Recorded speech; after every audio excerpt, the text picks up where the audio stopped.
you might have to edit this entire like hour-long thing out. But I'm about to tell you the longest fucking joke I know, okay? And this was told to me by a high school buddy of mine while I was hanging out at his house, like way back in like the woodland area that he owned. And we just laid down on a fucking hill. He's like, "All right, I got a joke for you." So I'm gonna tell it back to you to the best of my knowledge. Okay, you ready? Yeah. Was I supposed to respond? I didn't know if that was rhetorical or not. Yeah. Okay. Yeah. No. No. Yeah. No. You shouldn't respond. Okay. Okay. Here we go. So there is a man named Jeff. Jeff is your average white collar office worker. Jeff started up in a good family, had a mother and a father, happily married, good house, went to high school, was a good student, was overall a decent kid. He graduates, and he enters a law firm, right? And he's working in this law firm. He's been there for about 5 years. He's now 24, younger area of his life. And he gets a call from his mother. And his mother says, "Hey, Jeff, your father passed away last night. And I'm going to need you to, come by where we're having a funeral service next week. It's going to be open casket. It was heart failure. And I'm going to need you to come by." And... That is a fun... I'm sorry. No. Yeah. Okay, I'm sorry, good. Go ahead. And she says, "It's heart failure, so we're having an open casket. I needed you to hear from me firsthand. I'll see you when you get here. I love you." So of course he talks to his boss. He's like, "Hey, boss, I'm gonna be gone for a bit. I'm taking bereavement. My father just passed away." And the boss is like, "Yeah, sure. Go ahead, Jeff. We'll have someone, do your work for you while you're gone. It's no big issue." So Jeff gets in the only car that he can afford, which is a beat down 1999 Chevy. This truck is rusted. It was red, but now it's just brown, and it's got a myriad of problems. So he starts driving out, and it's across the state. It takes him a couple days. He stops at a couple of hotels here and there, and eventually he gets, to his mother's house, and of course he greets her with a warm welcome and gives her a hug, and you can tell she's emotional. He's emotional too, and he stays at his mother's house for a bit until the funeral service the next day, and it was a lovely service. Great funeral. Lots of family and loved ones. And his, mom says, "Well, I'm really glad that you stopped by. It's going to be really hard without your father, but thankfully I had a life insurance policy, so everything's going to be okay. I don't want to hold you longer than needed at your job, so I'll call you, I'll FaceTime you, and I'll see more of you, but know that I'll be okay." And he says, "Okay, I love you, and I'll be headed now." And so he gets back in his car, he starts driving. He gets, I want to say, 5 hours out, and his truck breaks down. He goes, "Oh, shit, of course my truck breaks down." And he ends up calling a mechanic service and like, "Hey, you're out in the sticks. We can't get to you. We don't have enough people to head out there right now. So, you're kind of stranded. We're sorry. There's nothing we can do." So he starts looking around, and he's like, "Well, fuck, what am I going to do? What am I going to do out here in the middle of nowhere?" And he notices up on a hill at the edge of his distance, there is a Catholic monastery. And so he makes the 20-minute walk to this monastery, and he knocks on the doors. And this man, middle-aged, I want to say late 30s, early 40s, opens the door. You got to pick a character, homie, just FYI. Yeah. Sorry, and continue. He opens the door. He opens the door, and the man says, "Hello, my son, what can I do for you?" And he says, "Hello, Father, I am awfully sorry to bother you at this hour, but my vehicle is broken down, and I have nowhere else to go. It's about 20 minutes down the road, and I was wondering if you could offer any kind of shelter for the night. And the man says, yeah, absolutely, of course. We would be very happy to extend some shelter to you for the night.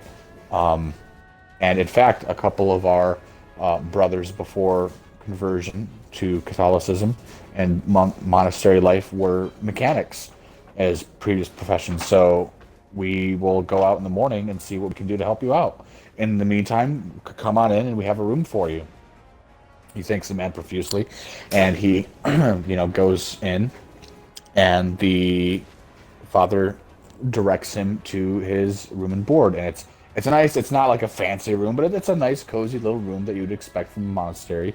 Sheets, pillows, it's well off, and he says, here's your room for the night. If you have need for anything, just get up, carry around a candle, and knock on some doors if you need something, and we'll be happy to help you out. He says, thank you so much, Father, for your graciousness, and I'll not forget it. Thank you. So the father leaves, and he, settles down in bed for the night, and he calls his mother. He's like, hey, my vehicle broke down. I wanted to let you know I'm okay, but the vehicle's broken. I'm staying at a monastery, and they're very kind to me here. I'll call you again in the morning when everything's sorted out.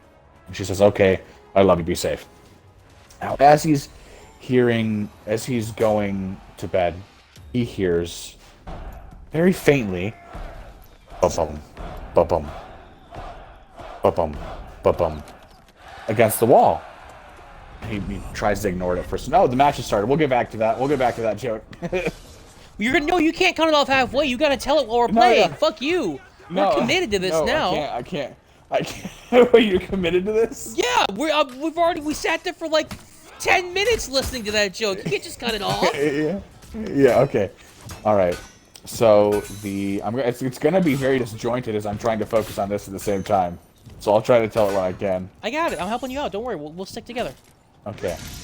So he hears, ba-bum, ba-bum, against the door of his, not the door, the wall of his little room. And he tries to ignore it. He tries to ignore it as best he can, but he can't. It feels like it's getting louder. Just ba-bum, ba-bum, ba-bum, ba-bum, against his door. And he goes and he takes his candle. He's like, I can't sleep.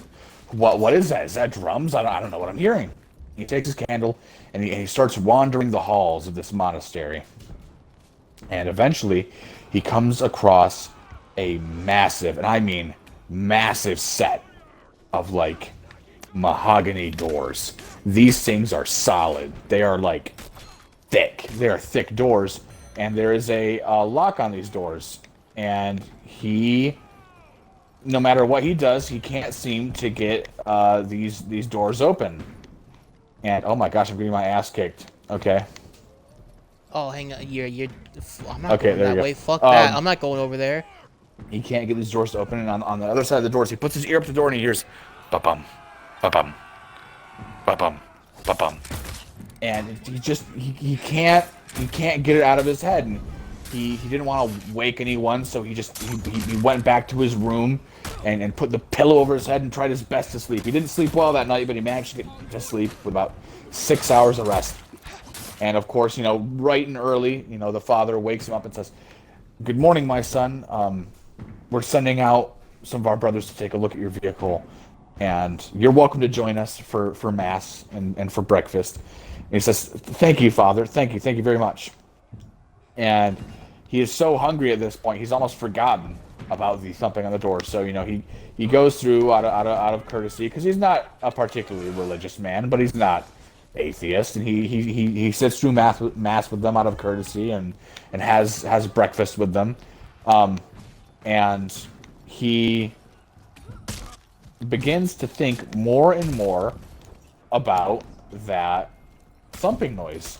And he asks the father after breakfast, he says, "Father, I heard the most peculiar knocking sound in the middle of the night. I don't know what it was, but it was keeping me up all night. And I went out, and there was this massive set of mahogany doors, and it was right behind it. I could feel it, and I have to know, Father, what is behind those doors? And the father says, I am very sorry that kept you up all night. I really am. But unfortunately, what's behind those doors, you may only know as a member of our convert. So I apologize for it keeping you up, but it is very much a secret, and I cannot tell you. And he says, "Oh, I understand. I understand. I was simply curious, is all." And he says, "No worries, my son." And in the next 2 hours, the mechanics come back, and they say, "Oh, we found the problem. It was a problem with your transmission as well as your starter plugs going out, and your car wouldn't start. It died and then wouldn't start. So it's no big deal.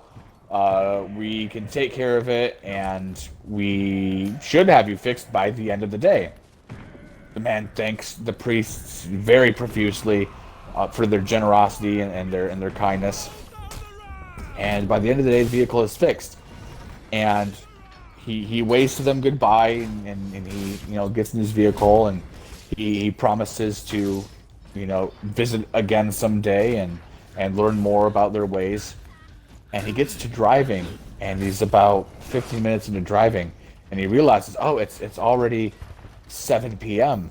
It's going to get dark, and there's no hotels nearby, and I can't drive in the dark. It's a phobia of mine. So he goes and he drives back to the monastery. He knocks on the door, and the balding man in his 40s says, "Hello, my son. Is there trouble? I thought you had left." And he says, "I'm so sorry for bothering you again, Father, but it's quite dark out, and I don't know where else to go. Would you mind if I stayed another night?" And of course, the father says, "Yes, of course, my son. You are free to stay here as long as you need." He gets escorted back to his room, the same room as last night, and he gets in bed, and he starts to fall asleep. And just as he's beginning to fall asleep, he hears, ba-bum, ba-bum, ba-bum, ba-bum. And he is beginning to be driven mad by this. He feels this obsession to know what is behind those doors. And he gets up, and he takes his candle, and he gets behind those, in front of those massive, massive mahogany doors. And he knocks on them. He knocks as if to ask for entry. After he knocks, knock, knock, on the other end he hears, ba-bum, knock, knock, ba-bum. But the doors won't open no matter what he does. After a half an hour of sitting there knocking back and forth, he goes back to bed, frustrated, pillow over his head, and he passes out. Next morning, he looks and he feels like garbage because he got barely any sleep. And the father wakes him up and says, "Good morning, my son. How did you sleep?" And he said, "Very poorly, Father. I'm sorry that knocking noise was keeping me up all night. I have to know what it is." And the father says, "Well, my son, if you truly wish to know what is behind those doors, you have to become a member of our monastery. And for you to do that, I have to ask you to take a very, very serious set of goals. I'm going to need you to go out in your everyday life, and I need you to help 1,000 people and pray for 100,000. And the man says, "Why, that'll take ages." And he says, "I'm aware. I'm very well aware. It's what all of us have had to go through to enter this way of life. But it is a necessary step." And he says, "Thank you, Father. I will think on this, and I will perhaps come back to you one day." And he goes back to his job a week later after he's driven back. The truck's working fine, and he gets there, and he realizes that he's not very happy with his job. Sure, he works in insurance, but he's not really helping people. And so bit by bit he starts helping his coworkers in small little ways, helping them with workloads, giving them advice. And he decides, this life just isn't for me. And he informs his mother, "Hey, Mom, I am so sorry to tell you this, but I cannot take my kind of life anymore. I'm gonna do something different. I'm not gonna rely on a career-based job and success like you and Dad did. And of course, the mother is slightly let down because she paid for college, but they're a well-off family, and it's not like it's ruining them. And she says, "Well, as long as you're happy and you're finding yourself, I'm okay with that. As long as you're safe, just call me off." And he says he will. And he goes out. He goes out among his fellow men, and he lives on donations, and he goes to the urban poor, and he does everything within his power to help those, less fortunate than him. And he prays, and he prays to God, and he becomes a more devout man in the process, and he manages to help many people in his community. In fact, he's helped so many people that the community itself has paid entirely for his living. He doesn't make any income. He refuses income, but they pay for his housing and his board. In exchange, he works long hours helping as many as he can. And after a decade and a half, he believes that he has come to the conclusion that he has prayed for 100,000 people, and he's helped far more than simply 1,000. And he drives. He takes a vehicle that was given to him by his community, because by now his 1999 truck has broken down multiple times and is no longer in service. And he drives all the way back to the other side of his state. And he reaches these massive monastery doors. And he knocks on them. And the priest opens up and says, "Ah, it's been a very long time, my son. How are you? What have you been doing?" And he says, I have been trying to live as best as I can, Father, and I've done everything you asked of me. And I'm ready to fulfill all of the requirements and give up all earthly desires." And the father looked in his eyes, of course, now much older. He's in his 50s, and he looks into his eyes, and he looks and he understands that, yes, he's done what he's asked of him. And he says, "Very well, we'll begin your initiation tomorrow morning. Come on, why don't you come in and rest, and we'll get you all sorted." And the man graciously accepts, and he goes to bed that night in that same room he did a decade and a half ago. In the middle of the night, just before he falls asleep, he hears ba-bum, ba-bum, ba-bum, ba-bum. But instead this time of insane longing for answer, he feels calm, relaxed even at this sound. And he sleeps very well that night. And in the morning, they begin his initiation. They give him his robes and welcome him to the order. And it's a very warm and pleasant ceremony. Finally, around midday, Father and many other priests gather by those massive doors. And he says, "My son, you are certainly ready to understand what entails of our faith." And slowly he brings out a key and he unlocks these massive doors and he opens them. Ba-bum, ba-bum, ba-bum, ba-bum. Getting louder and louder.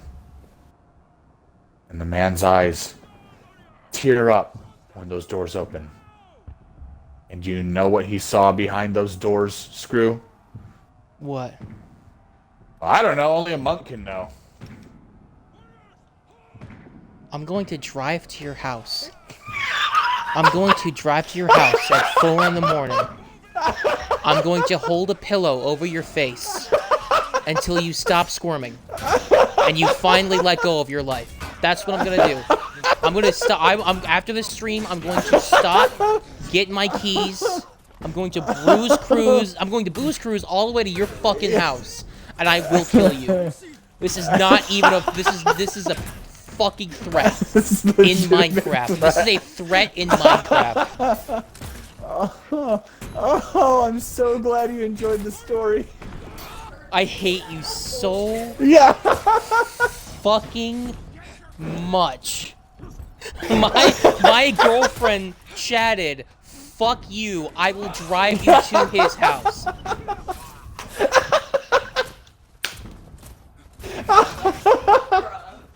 After half an hour of build up. Oh my goodness. Take a shot. Take a shot right now. Honestly, fuck that. Did Did Rose you hear it enjoy too? She was watching the stream and she heard bits and pieces.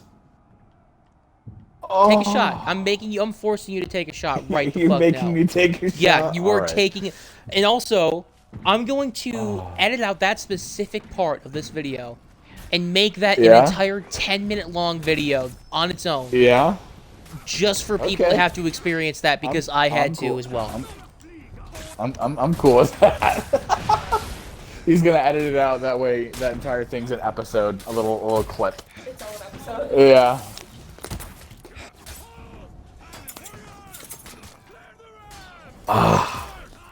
Wow. So I thought you were gonna talk about I cannot I will. believe you. I'm finishing this. I cannot believe you. I really can't. I doing all of can't it. fucking believe you right now. You can't. Yeah, are you flabbergasted right now? Flabbergasted doesn't even begin. I have this. That is the longest period of time I had been silent. And I'm not gonna lie. Going into that joke, I was like, okay, this is gonna take a while. But as you kept telling the story, I became more and more interested and more intrigued to the point where I was genuinely invested in what was about to happen in this story. And then you just hit me with that, like you just fucking punched me in the goddamn jaw. Like, how? What's a guy supposed to do? You know, what am I supposed to do in that situation? Oh. Oh my goodness, you're not supposed to do anything. You're supposed to roll with the punches there. I've got another joke if you want to hear it. No, I'm set. Thanks. I'm good. All right. You You have drained stream. my brain power. I don't think I could even handle it if I wanted to. Please help me Yeah. kill this guy.